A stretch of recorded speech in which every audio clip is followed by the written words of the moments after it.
নমস্কার, আমি জুই। তোমরা আছো জুইয়ের পথ প্রভাতে।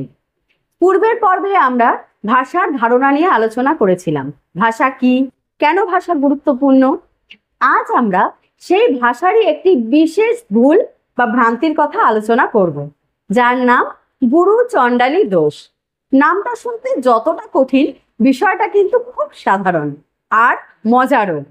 তাহলে চলো এই পর্বে আমরা আলোচনা করব গুরু চণ্ডালী দোষ। তাহলে আমরা জানবো গুরু চণ্ডালী দোষ কি। তার আগে কিন্তু আমাদের জানতে হবে গুরু এবং চণ্ডাল এই দুটো শব্দের আক্ষরিক অর্থ। প্রথমে আমরা গুরু সম্পর্কে আলোচনা করব। গুরু আমাদের যিনি জ্ঞান দেন, যিনি মহান, তাদেরকে সাধারণত আমরা গুরু বলি। এবার সংস্কৃত ভাষা অনুযায়ী গুরুকে যদি আমি ধাতু অনুযায়ী ভাগ করতে যাই, তাহলে সেটা এরকম আসবে। সেটা কি? সেটা হচ্ছে, যেমন মনে করো গুরু, গুরুকে যদি আমি ভাগ করি তাহলে হচ্ছে গৃ ধাতু এবং উ উপসর্গ।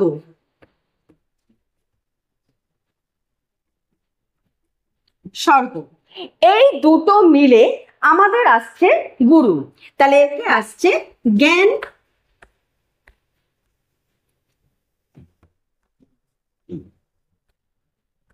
দেওয়া, এবং উ কথার অর্থ মানে উপসর্গ উ কথার অর্থে আসছে হচ্ছে উচ্চতা। উচ্চতা বা উচ্চ মানের। আমি তোমাদের গৃহ ধাতু সম্পর্কে একটাই অর্থ বলেছি, আরো কিছু অর্থ আছে। যেমন মনে করো গৃহ সম্পর্কে আরো যে অর্থগুলো হয়, গ্রহণ করা, ধারণ করা, জ্ঞান দেওয়া, এবং উ শব্দের বা উ উপসর্গের কিছু শব্দ অর্থ আছে, যেমন উচ্চ মানের, শ্রেষ্ঠতা, উচ্চতা। এবার এই গৃহ ধাতুর সাথে উ উপসর্গ যোগ করলে যেটা হয় যে যিনি জ্ঞান দেন বা যিনি ধারণ করেন তিনি গুরু। তাই আমরা শিক্ষককে গুরু হিসেবে বিবেচনা করি বা তাকে আমরা সেই উচ্চতাতেই রেখেছি। আমাদের বাংলা অনুযায়ী জানতে হবে। তাহলে বাংলা অনুযায়ী যদি আমরা গুরুকে ভাগ করি তাহলে সেটা আসছে এই রকম। গুরু শব্দের অর্থ হিসেবে আমরা বোঝাই অন্ধকার, অজ্ঞতা, এবং রূপক শব্দে আসে হচ্ছে দূর করে দেওয়া বা সরিয়ে দেওয়া। তাহলে এই গুরু শব্দের একটি দার্শনিক অর্থও রয়েছে, যেটা এরকম আসে, গুরু হলেন সেই ব্যক্তি যিনি আমাদের অন্ধকার বা অজ্ঞতাকে দূর করেন। এবার আমরা জানবো চণ্ডাল সম্পর্কে। চণ্ডাল হচ্ছে সমাজবিজ্ঞান ও ধর্মীয় প্রেক্ষাপট দিয়ে আমরা সেটা দেখব। চণ্ডাল ছিল প্রাচীন ভারতের একটি শ্রেণী, যাদের হিন্দু সমাজ ব্যবস্থায় মান ছিল সবচেয়ে নিচু।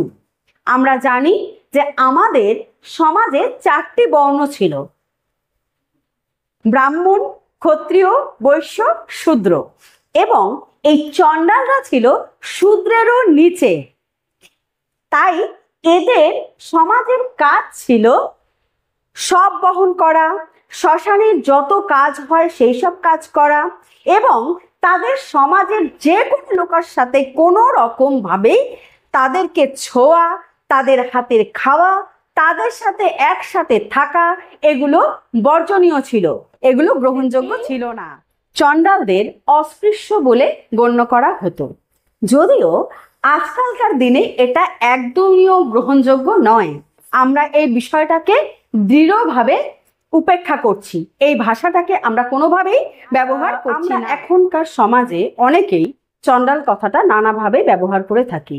যেমন ধরো, সেই মানুষটি চণ্ডাল স্বরূপ, মানে তার ব্যবহার ভীষণ বর্বর বা নীচ। এইরকম ভাবেই চণ্ডাল কথাটা আমরা ব্যবহার করে থাকি আজকালকার দিনে। কিন্তু অস্পৃশ্যতা, কোনো কাজের থেকে বঞ্চিত, এগুলো কিন্তু আমাদের সমাজে এখন নেই, পুরনো ভারতে। তাহলে আমরা গুরু এবং চণ্ডাল দুটো যখন আলোচনা করলাম, আমাদের দুটোই ভাষা শৈলী যতটা সুন্দর ততটাই গ্রহণযোগ্য, কিন্তু দুই ভাষা কখনোই আমরা একসাথে করতে পারবো না।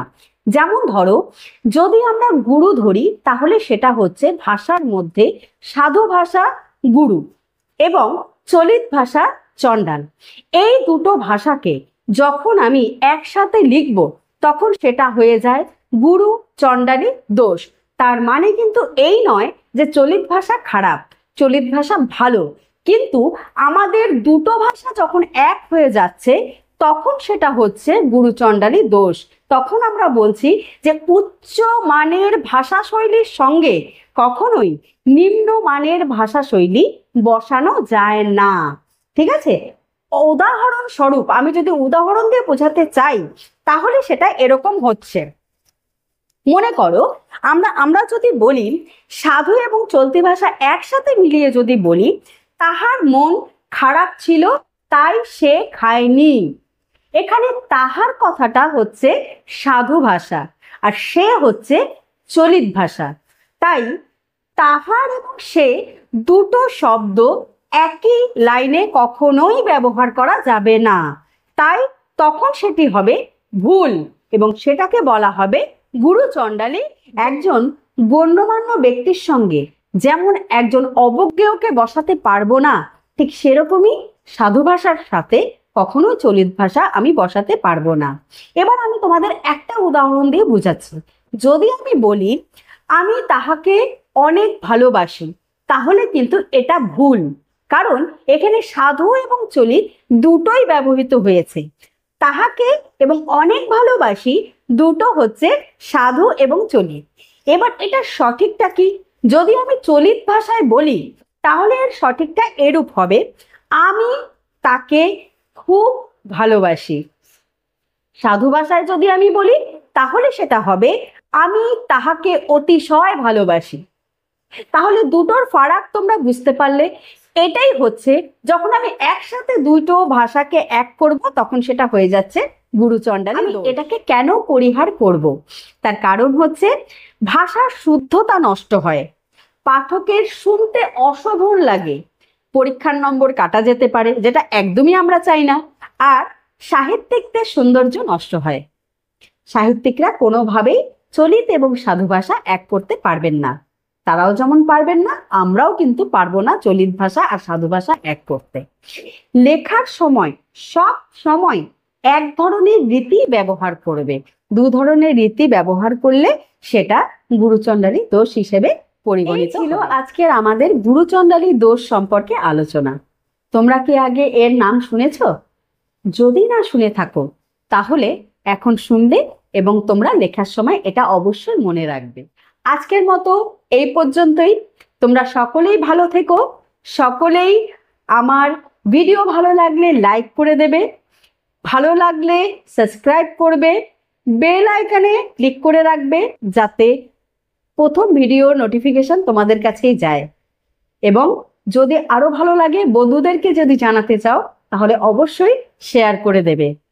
লাস্টে একটু ছোট কথা বলি, ভাষা তো আমরা জানলাম, ভুলটাও আমরা জানলাম, কিন্তু ভাষার ব্যবহার কিন্তু মার্জিত রাখবে। কখনোই এমন কথা বলবে না যাতে পরের শিক্ষাকে বলতে গিয়ে নিজের শিক্ষাকে অপমান করে দাও। ভাষা ভীষণ যেমন সুন্দর তেমনি ভাষার ব্যবহারটাও ঠিক ততটাই সুন্দর করতে হয়।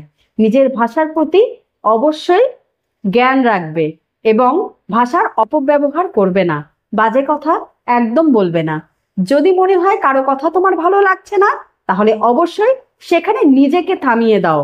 যখন সব শান্ত হয়ে যাবে তখন নিজের ভাষা শৈলী দিয়ে তাকে বোঝাও সে কতটা ভুল ছিল বা ভুল বলেছে। নমস্কার।